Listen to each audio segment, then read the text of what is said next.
Hello, I am Syntax Sugar, and today we will be talking about type systems. So, type systems, as defined in Wikipedia, are logical systems comprising of a set of rules that assign a property called a type, for example, integer, floating point, string, to every term, word, phrase, or other set of symbols. So, this definition is the literal one, but the one you're most likely familiar with are like the different types in programming languages, like the integers, the strings, the lists. These are types, and the type system is what controls the rules and operations that you can do with each type. So, different type systems exist, and although there are four, we'll go through the main three today. I'm going to go through static typing, duck typing, and static duck typing. So these three different schemes are kind of part of a map. You could say like you're graphing them. And there are two axes to this map. Two axes to this map.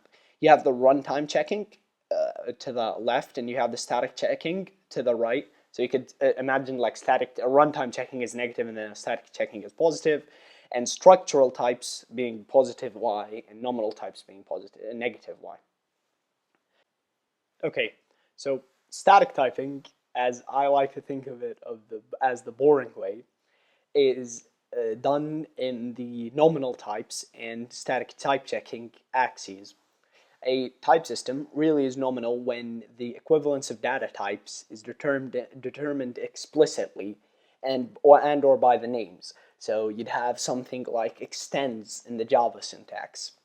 And static type checking is the process of checking type safety via the program source code. So before you even run the program, during compile time, the program and the compiler go through the code and check that all your type operations are fine and are able to be done.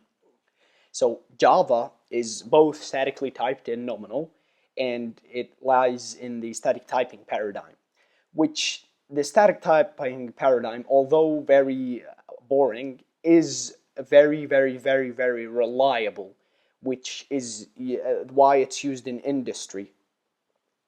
And here we can see a example. Here we have the public class student, and we have a good student, which extends student, right? And then you have the public string farewell. So here we can see that we assign a student and person, and we're actually assigning a good student to a student type, which works, it's fine, but once we try to do person.farewells, we're going to have a runtime error. Or not a runtime error, sorry, a compile time error, because we don't know if a student has the farewells method. We would have to cast it back into that type, which is very, very safe, but it could be very time consuming sometimes to create code like this.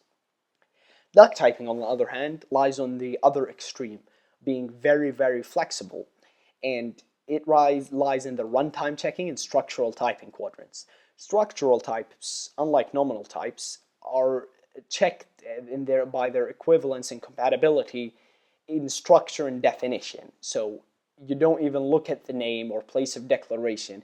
If it walks like a duck and quacks like a duck, then it must be a duck. That's the duck test, and that's what duck typing is based on. And in Python, the standard is duck typing, which, if you've ever used Python, you know its flexibility, and that's what really duck typing is known for. So here, we can just go through either of them and just try each one, and it's going to be fine, because if it can't sleep, we're going to get an error, but you can always run it.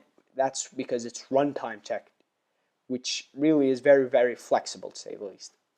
And duck typing allows Python to maintain its slick syntax, but sadly, in exchange for slick syntax, you see that you have a lot of try and except blocks to make sure that you're not blowing something up.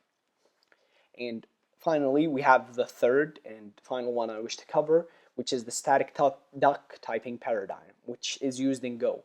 And static duck typing lies in the structural typing quadrant and the static typing quadrant. It serves really as a midpoint and the best of both worlds between the duck typing and freedom of duck typing and the closed nature of the static typing. And in a tour of Go, the documentation of Go, you can see how static duck typing differs from the two mentioned above.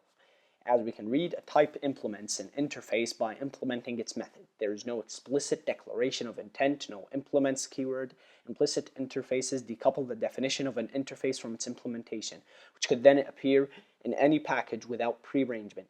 So, due to this interface having just M, the method M, any structure and any object that implements method M is of interface I, and we can see this in main. We can assign a variable to type I, and it's object T, because it implements the M method. Although we didn't implement it explicitly, we didn't say type T struct implements interface implements I. It is done automatically by the compiler. And this really is a very, very beautiful way of mixing the two methods. And this method is being added to Python with more type checkers, external type checkers like MyPy being more commonly used, which really is a testament to its effectiveness, as this is a new paradigm. Say it's only been here since how much, 2008, 2010. And to conclude, finally, I wish to end this video on the note that you might have heard me saying that the static type checking is boring and that structural type checking is better.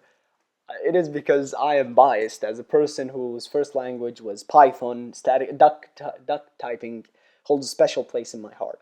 But it's really more of a depending on your use case. It's not, they're all viable, but you just need to use them in different places. Obviously, Python is going to be very easy for a smaller project, individual project, but in a big corporate project, you're probably going to want to use something that's more safer, like Go or Java.